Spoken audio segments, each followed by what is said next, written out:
anybody that knows Kratom, which I suppose most people on here know, that the effect is not like alcohol at all. But there was just something that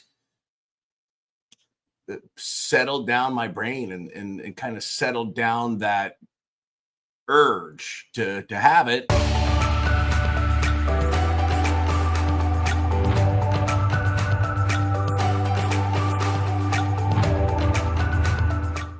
So I'm here with Jeremy Steding from 1836 Kratom, somebody in our community that y'all need to know about. Jeremy, I'm so excited to have you come on the Kratom Stories podcast to share your personal story with Kratom, your advocacy work, and what you're doing with your own Kratom business. So welcome. Sure. Thank you so much. I'm grateful to be here. I appreciate it. Yeah, I'm so glad. I love connecting with people in our community and having them share their stories. It is so interesting how we all have our own personal journey with Kratom, but we can all learn from each other, you know, through that. And we get so many people that listen to our episodes and just feel more connected to our community and feeling less alone in their own Kratom journey. So I'm excited to hear your story and how you started. So why don't you tell us a little bit about yourself and life before Kratom? Yeah, sure. So I grew up in Florida and moved to Texas in 2007, shortly out of college, to pursue a music career. I was a big fan of the Texas artists, guys like Robert Earl Keen and Cory Morrow at the time. And so moved out here, started making albums. We put out 5 studio albums. We were touring all the time. You know, I was playing 200 plus dates a year. And really, really enjoyed that. It was a lot of fun.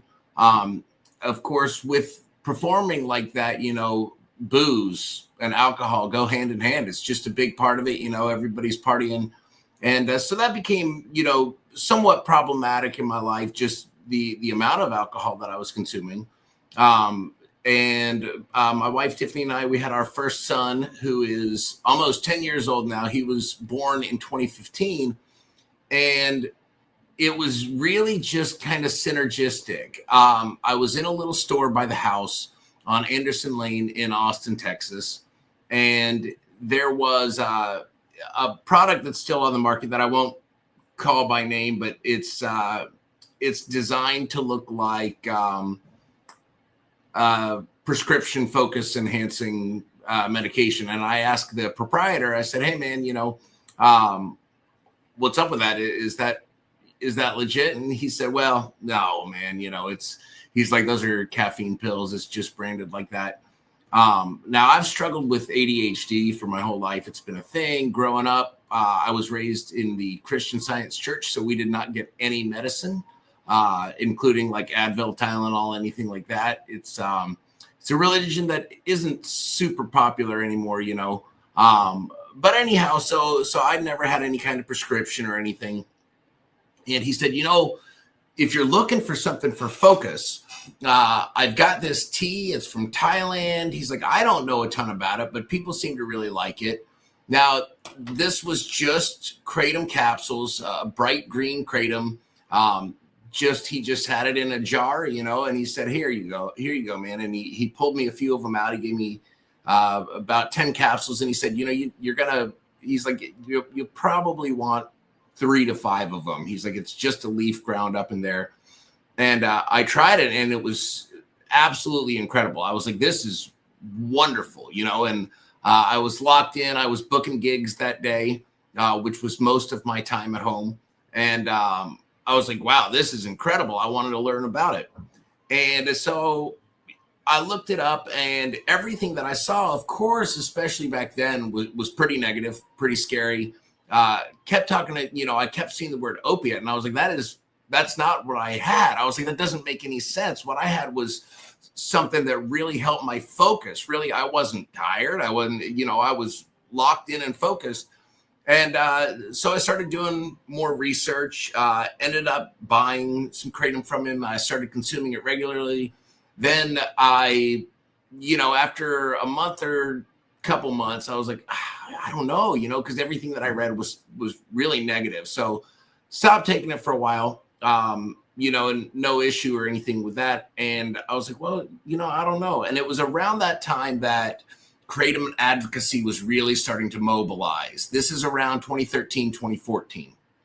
And I found the American Kratom Association and started reading about different perspectives on Kratom. And I was like, yeah, this is interesting. And it was super helpful to me. So I started consuming Kratom again, and I felt good about it. I'd found places where I could get a little more information, positive information about it.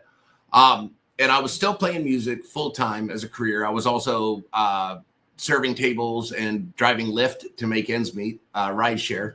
And anyhow, so my wife and I moved to Nashville in June of 2016 with the goal of pursuing a songwriting contract. Most of the major artists, they don't write their own songs. Teams of songwriters write these.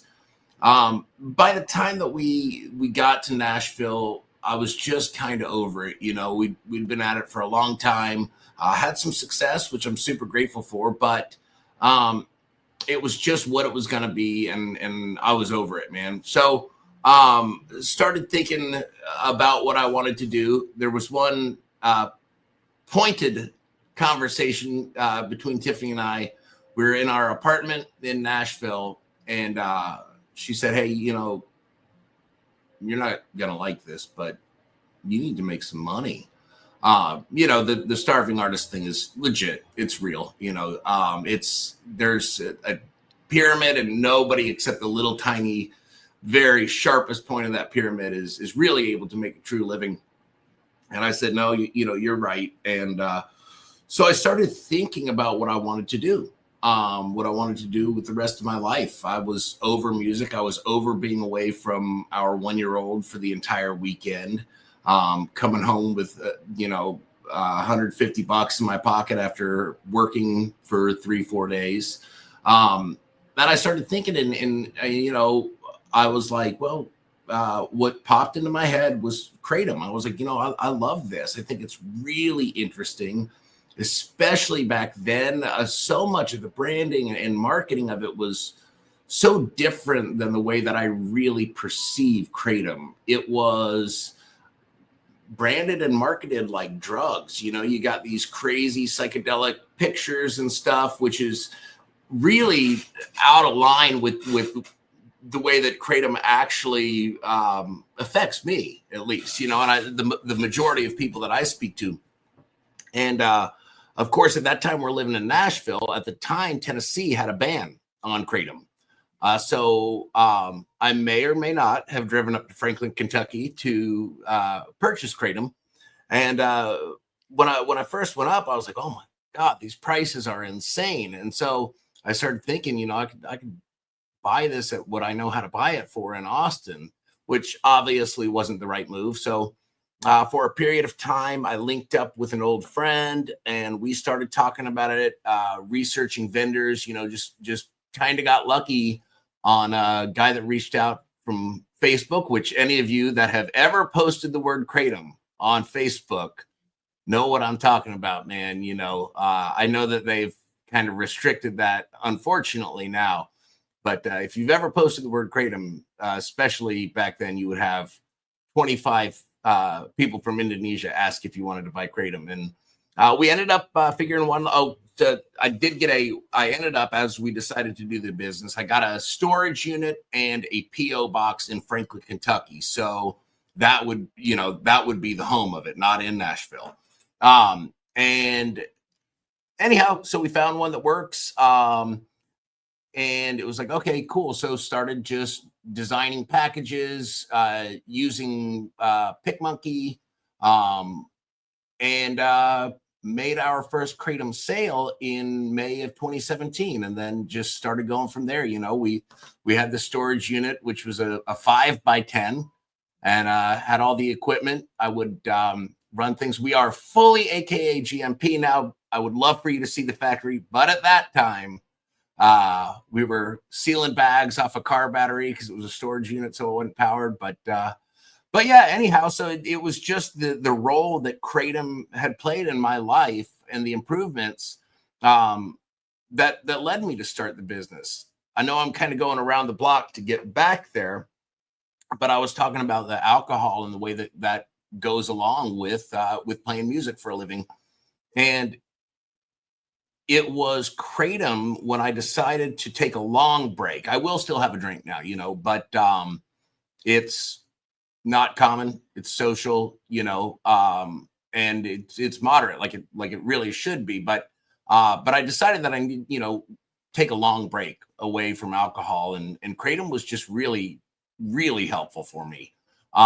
Anybody that knows Kratom, which I suppose most people on here know, that the effect is not like alcohol at all. But there was just something that settled down my brain and kind of settled down that urge to have it. And so it was tremendously helpful for me in both aspects. It was helpful for focus and getting work done, and then it was also incredibly helpful as I really, I mean, like 97% reduced alcohol consumption. So it was all of that led me to start the business. And we moved back to Austin from Nashville on December 20th, 2017 was the day that I moved all our stuff back. Tiffany and Jackson went down to Florida to be with our families. The exact day that I took everything back to Austin, Texas, Tennessee flipped the law on the exact day. It was crazy, man. So December 20th, 2017, Tennessee declared that Kratom is in fact legal. The law had been written, for a synthetic. And so it's just a strange turn of events, and I'm super happy that it worked out the way that it did. But had that happened 2 weeks earlier, I probably would have said, hey, we got to stay here. We've got this business started and whatnot. But Yeah. Wow. But yeah, pretty wild. That is wild. What an interesting story. Thank you for sharing all that. So when you first started Kratom, when you were in that shop, it was primarily just for the focus. Like your intention was like, this would help for focus, not thinking about the whole alcohol aspect, right? Not at all. Not at all. Yeah. It's so interesting because so many people I've talked to on social media or in person and here on the podcast, there have been people that say they took it for whatever specific thing, but then said, like what you say, it really helps me curb alcohol. Like it was like this secondary thing they weren't expecting, but actually like that it helps with that. I had a lady I interviewed recently, and it was to help her in her recovery, but not specifically alcohol. It was for drugs. But she said, I've had some, I've been consuming Kratom a few months. I've had beer in my fridge all this time. I don't want it. It would never last that long normally, but I have no desire to drink it. And she was actually going to just pour it out. And she was not expecting that from Kratom. That which is just so amazing from this plant. Yeah, it really is incredible, And I've been a consumer now for about 12 years, and the positives compared to negatives in my experience have been just incredible. It's been wonderful for me, and I'm grateful. Right now I've been consuming a little more Kratom. I'm kind of going back down a little bit. Just went through a period of real high stress, getting ready for this year and stuff. But, I'll take, usually in the morning, I'll take about 3 grams. I've been consuming mostly our products. So I've been drinking the Super Fit in the morning, which is our caffeinated Kratom drink that we just came out with this year. And then throughout the day, I'll do like a half of one of our Lazy Luau's or a half of one of the Green Means Go cherry limeades, which is so the cherry limeade is just a bright green Kratom in a cherry limeade. And by the way, after this, we'll send you out some stuff. But I'll do like a half of a Lazy Luau or a Lazy Lemonade, which is a kava, Kratom, ashwagandha. And the total in the full bottle is 4 grams. So I'll do about like 2 grams at a time, a few times throughout the day, because I like to just have a small amount. I don't like to consume too much Kratom because it makes me feel kind of tired. And yeah. Yeah. And I'm sure being in the Kratom industry, you've probably heard so many stories from people of how Kratom has helped them Yeah. for probably a variety of things. I think it's amazing that your story of how you started your Kratom business and how you've done this. I find it fascinating. But do y'all have, I know you sell to like other like shops around the country, but do you actually have a storefront there in Austin? No, we don't have a storefront. We have an online platform that ships from Austin, which is mostly friends and family and connections. But that's 1836fitness.com. And so that does have all of our products. But yeah, we're mostly retail, B2B. We work with wonderful distributors here in Austin Wholesale Supply, and I would guess that we're in probably at least 1,000 stores now, because we have about 400 direct customers, and then the distributors send to a massive amount of people. But yeah, if you are looking for a place to find 1836 Kratom, you can find that on the website. There's a stores near you tab, and that's got a map. You can enter your zip code. That's not completely comprehensive because we don't know everybody that buys from the distros. And also soon on that, we launched in the summer, we launched our trusted vendor program for retailers that we work with. Of course, we're incredibly grateful for all of our retailers, but we really, really want to support those that seek to educate the consumer, that seek to transparently share, ethically present Kratom, and take the time to really learn about it and understand it before doing so, as opposed to looking at it as just a way to make a buck. So we'll have that list up. We'll be soon, but those are folks that have really gone the extra mile to educate themselves and their employees and such. I love that. What's so cool about your website, Jeremy, is like how you focus on educating people that come to your site. Many times vendors, it's like, here's our products, and maybe there's a blog, maybe there's a little bit of information about Kratom, but you really go that extra mile. You have an article on your site says 7-OH is not Kratom. I think you're the only Not Kratom. Kratom company I've seen that has posted something like that, because that 7-OH is just, crazy stuff going on with that, because it's not technically Kratom, but everybody thinks it's Kratom because their packaging will say Kratom on it. And I'm going to link to all of this with this podcast so people can see. And you also have an article called "Are You Sober?" And I just love that you're using your site to help educate people as a vendor, as a Kratom company. Yeah, absolutely. And I'll address those. I'll compartmentalize them. We'll talk about the "Are You Sober?" first. So, Kratom's been wonderful for me, and it's been wonderful for a lot of people. And a lot of people have expressed that it's helped them transition away from more harmful substances. The negative stories that I have heard have mostly been from people who did struggle with addiction for many years and had gotten completely clean, were not experiencing problems, and then have consumed Kratom, and it just kind of triggered that itch, and so that is something to consider. If you are sober, if you are living completely clean, we just strongly suggest, do your research. Know yourself, do your research. I met a wonderful lady the other day. We were doing a small setup for South by Southwest here in Austin, Texas, which if you don't know what that is, it's a massive music and arts festival. But this woman was a dental practitioner, and she had struggled for many years, but she does consume Kratom, and she said that it's been wonderful in her life.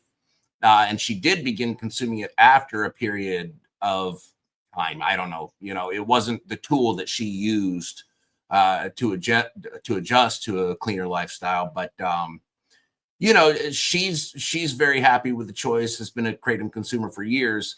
But, that is the one group of people, in addition to obviously children. And if you're pregnant, probably not. But just do your research, know yourself.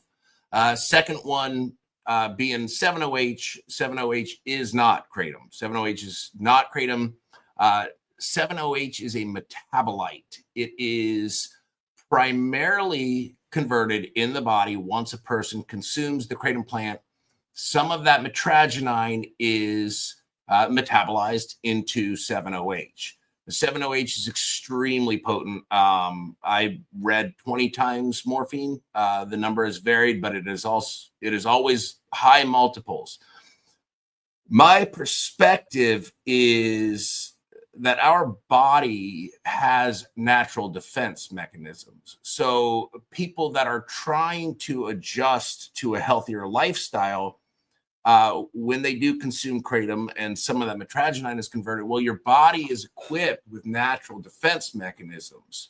So when you're overriding those, you probably don't have the same safety profile, and the risk may be quite a bit higher. So at the very least, we certainly recommend that people who are considering 7-OH do understand that it is very different from kratom. Many of the reasons that people use kratom for, 7-OH may have the opposite effect. So just something, do your research. It is flying off the shelves right now. It is outrageously popular. And, my concern is just that people think, wow, this is just kratom that works so well. I feel awesome. But yeah. It's really becoming a problem. I have a kratom forum called Kratom Real Talk, and it's kind of like a Facebook group, but private, that I run without the Facebook censorship or the TikTok censorship we run into. I have a long history in digital marketing and social media, and it's like, I'm going to just create a platform for us where we can have these conversations and not worry about all of those issues we run into where we're being suppressed just because we're talking about a plant. And I'm noticing more and more, people, and on my regular social media as well, people are just, I take whole leaf kratom powder and it works great, but the smoke shops are giving me free samples of this new 7-OH and not realizing that technically it's not kratom, but the packaging says kratom. And I've had a handful of people tell me that they have a hard time stopping it once they start using those products. They're so strong that is helping with pain issues. But when they try to wean down and go back to their powder, it's not working as well. And they're actually having to take, a break, like several weeks of not using kratom to kind of get their body readjusted. And it's just, and actually with my live stream series I host as the Kratom Gals, we had Dr. Christopher McCurdy on last week, chatting with us, and he shared, a lot of information about 7-OH for our community. And it's sad that they're being allowed to call it kratom. Mm-hmm. But it's not technically because of the way they're synthesizing it. My understanding is they're taking what's already a kratom extract, which is strong, and synthesizing it further, like you said, metabolite, and now it's like super potent. And I don't know, people are just telling me on social media, "Oh, I found this kratom, this 7-OH kratom, and it's great." Yeah, so. And when we talk about that and people struggling to get off of it, we also have to consider how fast that happened, because this has been on the market for less than a year. All kratom products may be habit forming, but in my experience, for it to become a habit takes consistent use for a period of time. And even so, again, in my experience, people aren't breaking glass windows to go get their kratom powder.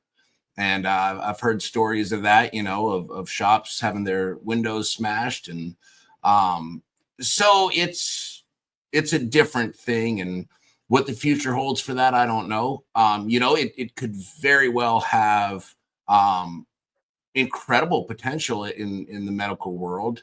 But as far as being an over-the-counter thing that you can just walk in and purchase as much as you want, I don't know. We'll see. We'll see how it plays out. It's certainly been a challenging time for the kratom industry, and it's a challenging time for consumers too. Who end up who don't really know. Most of us just kind of go in and trust the shop. I trust that this is a soda water, and it's that the ingredients are what they say. And if somebody says, hey, we got this great new kratom product, and you're like, whoa, yeah, I feel awesome. Yeah. Well, yeah, it's a lot of things that make you feel awesome that you probably shouldn't consume regularly. Right. Yeah. Exactly. Well, I just commend you for having information about 7-OH on your website to help educate people. And I really wish that more kratom companies would do that to just help. People will so many times tell me, yeah, I heard about kratom in a smoke shop. They pointed to it and I just tried it without even researching it and learning about what they're consuming a lot. I spent like 2 months researching it and trying to fully understand it. I went on Facebook groups trying to just because I lost access to pain management through no fault of my own. I didn't do anything to get in trouble, but doctors are scared to prescribe. And I was always worried that that could happen to me. And then, one day I get a form letter in the mail from the doctor's office letting me know that they weren't going to be prescribing anymore. Right. But they gave me enough to last a little bit of time. And I was like, okay, I'll find another doctor. No other doctor would take over. So I just went into research mode. And in 2019, early 2019, there wasn't nearly as much information as there is now, but there was, a decent amount, a lot of misinformation and propaganda though. But I imagine when you started, which was a lot earlier back, that there was probably not, I think you said there wasn't very much information back then. Hardly anything. This is 13, 14. When I found it, I think was shortly before it had gone on the FDA drug of concern list. This is years before 2016 when the ban was supposed to happen and did not happen. Thank God. But so there was very little information, and not much positive or negative. A few scare pieces from local media, but beyond that, not much. Yeah, so super grateful for all of the research that has been done over the last 10, 12 years. Of course, super grateful for Dr. McCurdy, Dr. Jack Henningfield, and Laura Volkoff, and that whole crew. Dr. Kirsten Smith, especially, because she's super cool too. She is cool. They're all cool, but yeah, she's super cool. Yeah. But very grateful for all of the work that they've done, and just it's that science and that has allowed kratom to stay legal. And I hope we'll continue, like the AKA says, to follow the science. And the science on 7-OH is different than the science on kratom. It just simply is. So, Yeah, it really is. And you're really big with advocacy, which I also applaud you for, because, not a whole lot of manufacturers and vendors, I don't see them going to Washington, D.C. and speaking out and going to their state capital. You do a lot as a kratom, not just as a kratom company, but as a kratom advocate. We were both in Washington, D.C. Gosh, that was a year and a half ago, 2020. That was December 2023, I think. But you were also at I know there was another one, because I remember we played it on the Kratom Gals and saw you there. I believe it was the DC one just this past year. Yeah, there was a congressional briefing on kratom in DC this past year. Yeah. And a team of us went over to Indonesia. That was really fun, because there was about 15, 20 of us Americans that went over and talked about, their protocol, their export protocol, and positive changes that are being made over there, and just kind of tweaking it to make sure that it works for everybody. And there's still work to do, but it's just wonderful that now we're making progress. So, I've been an advocate since day one. I was personally donating a little bit to the AKA before even starting. And I'm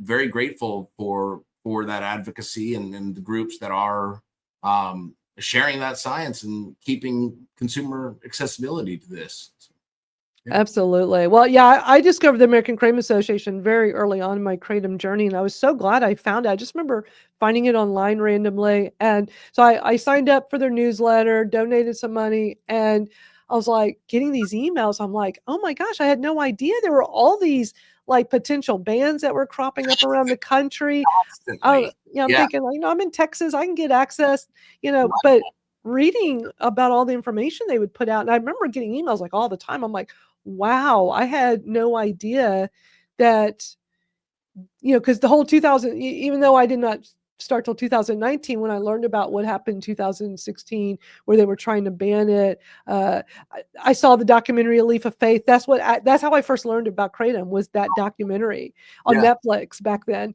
and Yeah. when it came out, and I was like, what? There's a plant that could help with pain?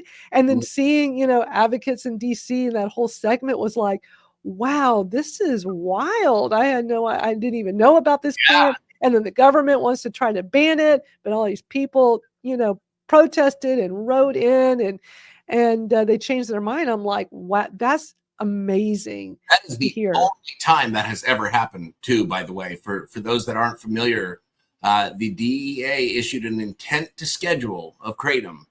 A period of public comment was opened, and over 100,000 people signed a petition, sent letters, and in an unprecedented event, they rescinded.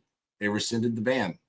And wasn't it just like a 30-day thing? Like, wasn't it just like in 30 days we're gonna? They flooded in from Kratom advocates. Wow.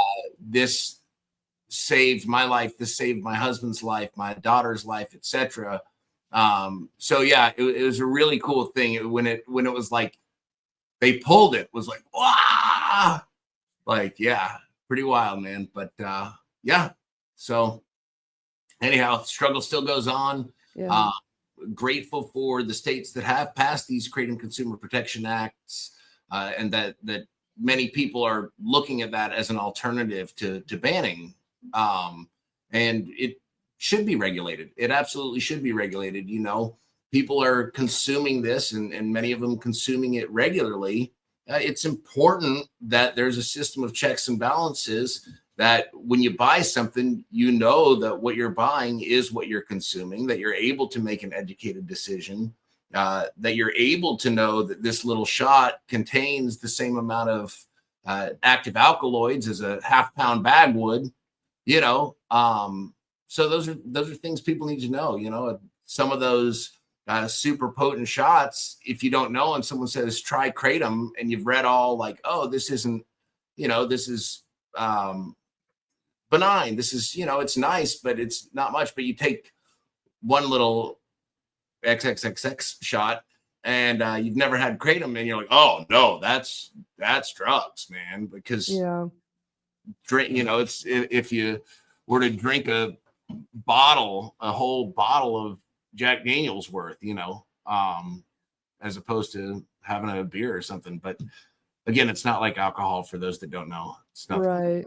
Exactly. An analogy. So yeah. But when you were saying like talking about wanting to get more regulation, so many of us in the community, that is what we want. We want to see more regulation. I'm glad here in Texas we have the Kratom Consumer Protection Act, and it's being adopted in more states around the country. I think is so important.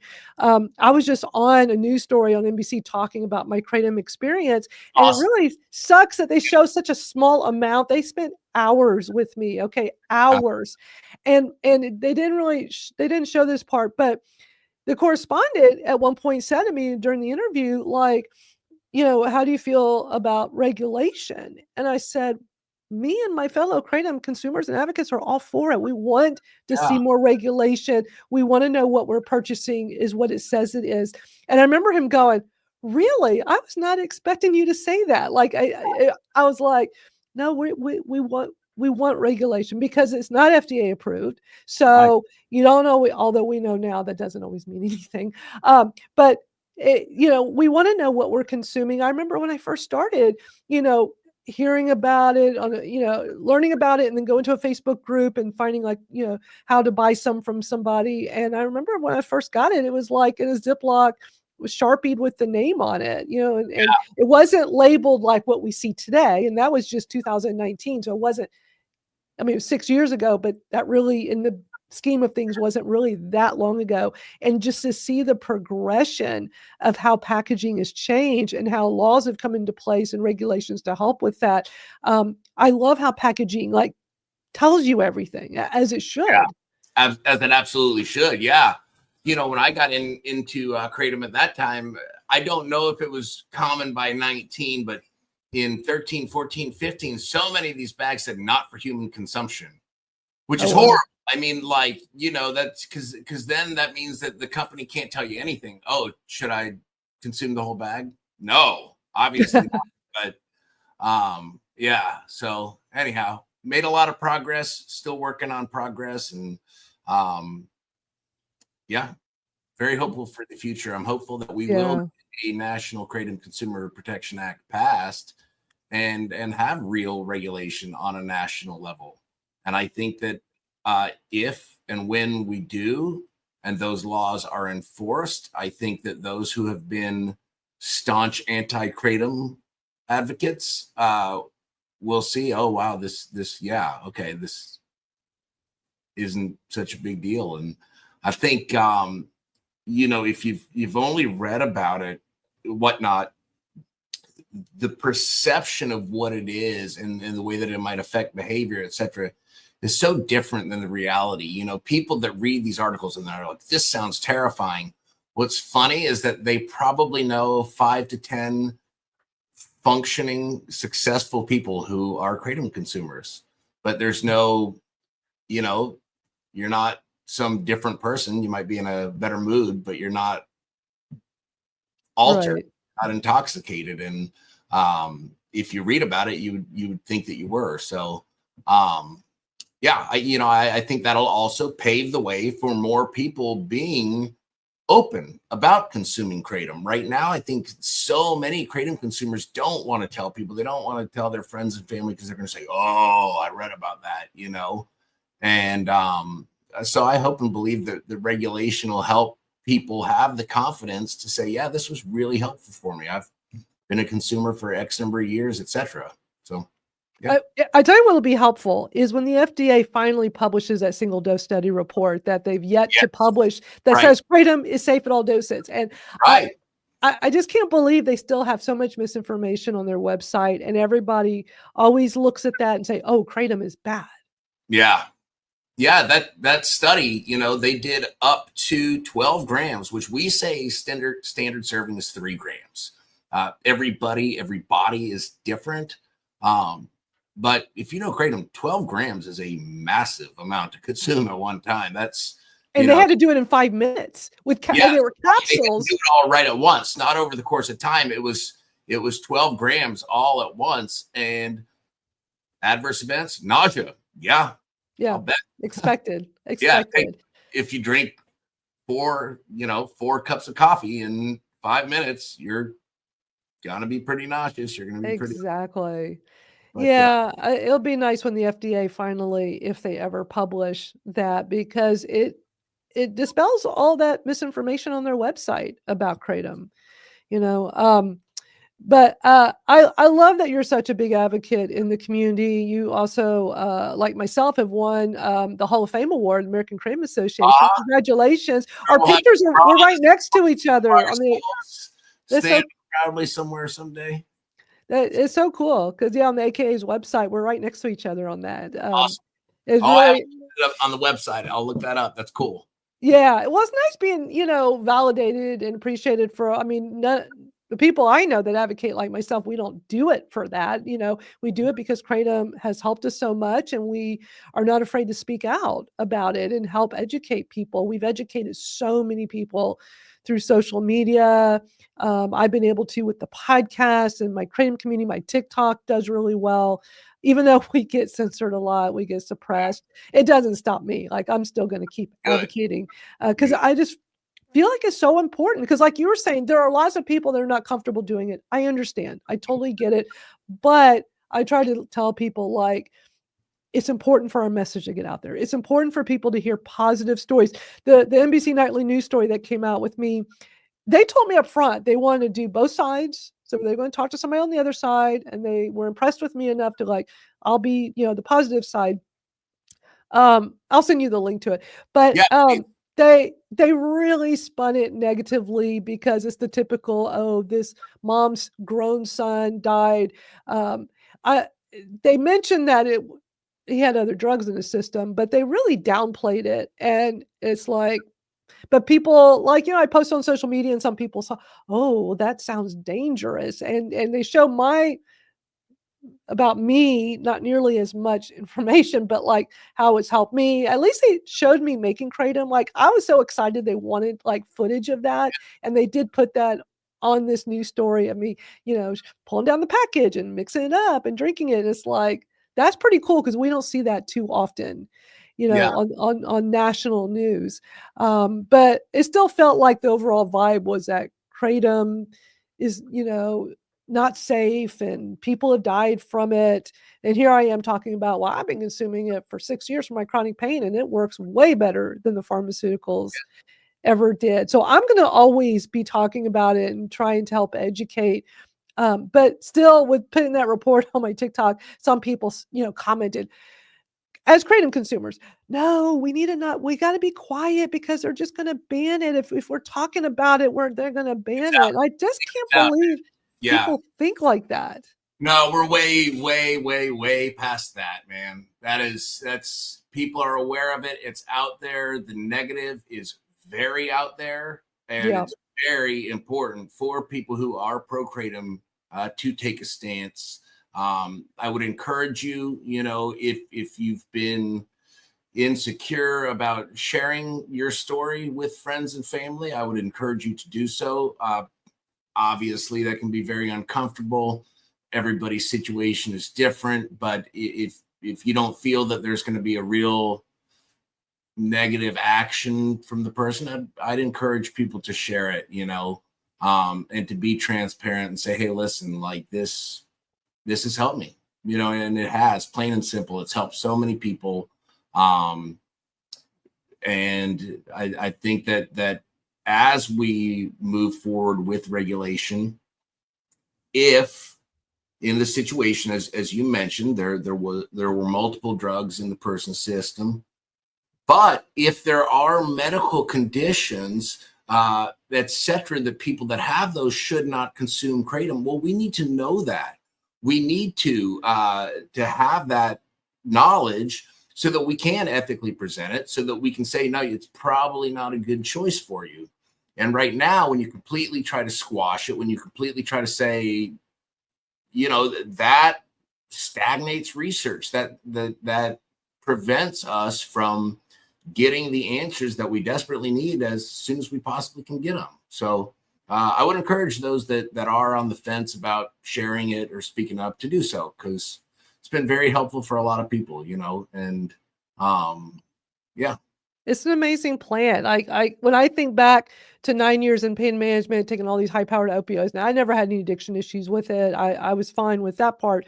But, it's all right? The doctor prescribes, it helps with the pain. It only helped me so much. I have degenerative disc disease in both my neck and back, and it is pretty debilitating. And I would get some pain relief, not great, but it was what it was.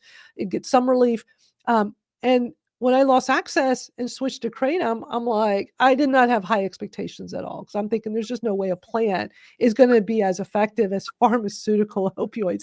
And I was so pleasantly surprised. Once I got through the trial and error, I was one of those where it took a little trial and error with the color and the dose. But within a few weeks, once I had it all figured out and what was working best for me, it worked way better than my pain meds ever did. And it literally makes my pain level go to a 0, which is just insane. And very few people say that. So many people say, oh yeah, it brings my pain level, for those of us in chronic, chronic pain patients, they'll say, yeah, it brings it down to like a 5 or a 4. I rarely find somebody that says it's super low like me, but I take it every 6 hours. And as long as I stay on the schedule, I get amazing relief, and I'm thrilled. It's a plant, and it's just, but also when you're talking about like the importance of of Kratom consumers to speak out and get more comfortable with it. When I first started, I wasn't as comfortable mentioning it to doctors, but over time I got more comfortable. Yeah. And my primary care physician I've been going to for the last 3 years, I told her from day one when I started going, because I was more comfortable at that point. And she didn't know anything about it, which is what seems to be very common when I talk to anybody in the medical profession. They're like, they don't even know what it is. And I make a point whenever I see her to bring it up. It's something as commonly consumed as it is completely unknown. And just the time gap between, you know, the medical profession and the natural world is notable. And it's a gap that we can close over the coming years. And but anyhow, you were fully transparent, and she's learned, and she's learned about, but she also, because I was going in the beginning, I was going like every 6 months, and we'd always do labs and stuff, and everything was always great. And I would always make a point to just remind her that, you know, I consume this because, you know, in the MyChart app, it shows all the stuff I used to take. It shows all my medical condition stuff. So she knows, but her experience with me is that my pain relief is through a plant. So in the last year or so, when I go see her, she's like, she's really, because she's getting to know me more through our interactions. I think she's seeing like, wow, this lady takes a plant, not pharmaceuticals anymore. And every time I see her, she's doing great. And her labs are always great.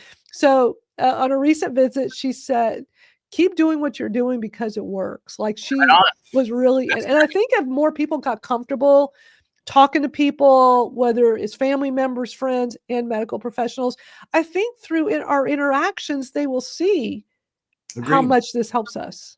Yeah. Agreed. So I think that's so important. This has been such a great interview with you, Jeremy. I'm so glad we had the time to do this. My last question for you is, knowing everything you know now about Kratom, what advice would you give to someone helping them get started in their own journey? Yeah, do your research. Less is more. With Kratom, you know, it does, especially when you're consuming the natural plant. There may be a period of time, 15 to up to 45 minutes. Another thing is, if you are using it for focus, even more, less is more, because I think all of us that are Kratom consumers for that have learned that lesson, that, oh, I feel super sharp, I'm going to take some more. Nope. It'll bummer. Yeah. And so yeah, you know, less is more. Know what you're consuming. Make sure to buy from a reputable vendor. I always suggest buy from an AKA GMP vendor. I'm sure there are others, but if you do, you know that their facility has been audited. You have good reason to believe that what it says on the package is what's inside. And it's very important to know, you know, in general, about 4 grams of Kratom is going to have about 50 milligrams of mitragynine, which is generally regarded as a serving. So if you are buying an extract product, make sure you know how much mitragynine is in there, because it could be up to, you know, 25 grams worth, which is 7+ standard servings of Kratom. So read the label. Less is more. Good luck. Drink plenty of water. Yes, lots of water. Stay hydrated. This is such great advice. And your website is 1836kratom.com. I'll link to that with this episode as well. Thank you, Jeremy, for spending time. Grab something there. There's also 1836fitness.com that does sell direct on that one. So right. Okay, absolutely. I'll put both links in there. Thank you so much, Jeremy. Appreciate this. Thank you so much. All right. Have a great day.